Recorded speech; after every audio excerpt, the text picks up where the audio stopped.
पूरे प्रदेश, देश, विश्व में रविदास जिनको भक्त कहा गया, संत कहा गया, संत शिरोमणि भक्त रविदास जी का आज जन्मदिन है। आज के दिन सभी लोग जन्म दिवस इनका बड़े हर्षोल्लास से मनाया जाता है। मैं देवरिया जनपद में अवर अभियंता था। इस समय अभियंता हूँ मैं। यहाँ पहले था हम लोग को गोरखपुर भी, जो पूरे हमारे लगभग गोरखपुर जोन में जो महाराजगंज, कुशीनगर, देवरिया, सभी हमारे समाज के जितने लोग हैं, SC ST OBC सभी लोग जनरल से जो भी बाबा इनको रविदास जी को जो मानते हैं, वो सभी लोगों को हम लोग को वहाँ पर जाना है। और मैं ज़्यादा ना कहते हुए 2 मिनट यहाँ पर अपनी बात रखना चाहूँगा कि आज जो माताएं बहनें बैठी हैं, बाद में सभी लोग बाबा साहब डॉक्टर भीमराव अंबेडकर को सभी लोग जानते हैं। रविदास जी अपने जन्म के समय, अपने समय में वो निश्चित तौर से ये कहा जा सकता है कि वो बाबा साहब ही थे।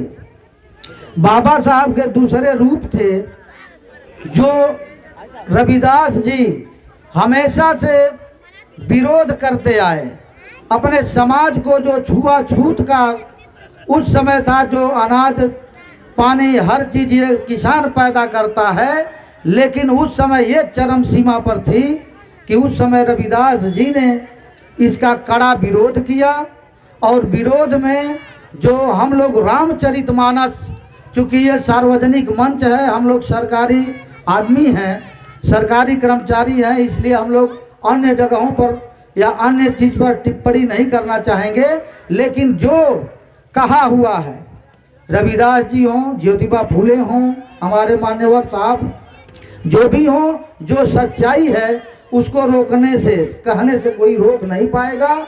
रविदास जी ने जो लिखा, और कभी आपके लिखे थे रामचरितमानस में लिखे थे तुलसीदास जी ने लिखा था कि पूजिए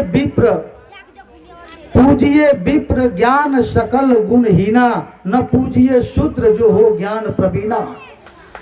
ये कहे थे तुलसीदास जी ने कहा था कि विप्र मीन्स होता है ब्राह्मण। चूंकि उस समय का जो दौर था, उस समय 4 वर्ण होते थे, ब्राह्मण, उसके नीचे क्षत्रिय, उसके नीचे वैश्य, उसके नीचे शूद्र। तो ब्राह्मण, क्षत्रिय, वैश्य और शूद्र, जिसमें उस समय के लिखे हुए हैं कि ब्राह्मण को सब कुछ अधिकार है। ब्राह्मण चाहे वह कर्म में नीच हो, कर्म में हीन हो, उसके पास सब कुछ अवगुण है, गुण है नहीं, फिर भी वो पूजा के योग्य है। इसलिए वह पूजा करना चाहिए, क्योंकि वह विप्र है, ब्राह्मण है। लेकिन उस समय इतिहास में हम लोग को पढ़ाया जाता है कि रविदास जी, कबीरदास, ये सभी लोग हम लोगों को कैसे महान हुए, तो ये भक्ति करते थे, जबकि भक्ति नहीं करते थे।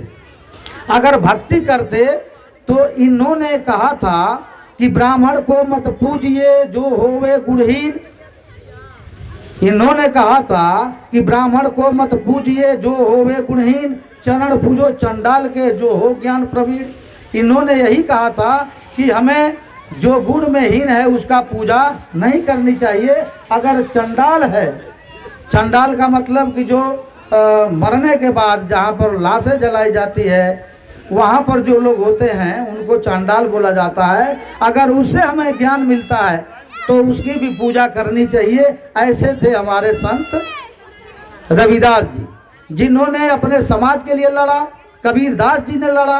कबीरदास जी ने भी विरोध किया कि पाहन पूजे हरि मिले तो मैं पूजू पहाड़, घर की चाकी कोई न पूजे, पीस खाए सारा संसार।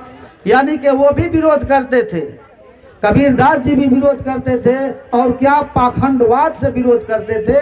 और आज पाखंडवाद धीरे धीरे सबके यहाँ जाएगा, लेकिन 5,000 10,000 साल से जो दिमाग में भरा हुआ है वो इतनी आसानी से नहीं जाएगा। लेकिन आज उसी की देन है कि मैं यहाँ मंच पर आपको बता पा रहा हूँ, उसको पढ़ने के बाद मैं बोल पा रहा हूँ।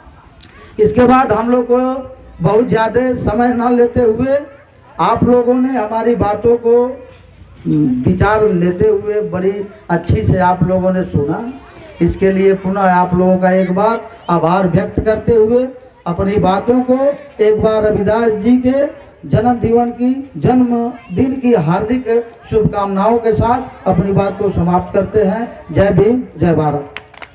आप मान्य श्री रामाशीष जी, जो आज आपने इस बात को बताया, व्यक्ति को ब्राह्मण पूजने की आवश्यकता नहीं, लेकिन यदि किसी भी समुदाय का व्यक्ति हो, यदि वो शिक्षित हो, बुद्धिमता हो, उसके अंदर ज्ञान हो, उसकी बातों का अनुसरण करना चाहिए। इसीलिए डॉक्टर साहब भीमराव अम्बेडकर साहब ने कहा, उन्होंने कहा शिक्षा वो शेरनी का दूध है, जिसे जो पीता है वो दहाड़ता है।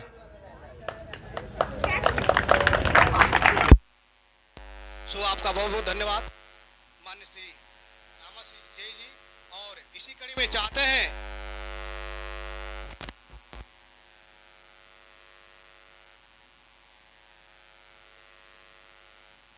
आप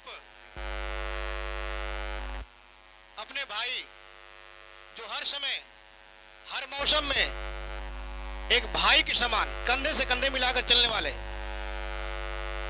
अपने बड़े भाई मान्य श्री रमेश जी से आग्रह करता हूं, आप आए मंच पे और बच्चों को आने वाले समय में एक अच्छी शिक्षा के साथ उद्घोष करें, ताकि बच्चे अपने जीवन में एक अच्छे सफर को तय करें। सो आप मान्य श्री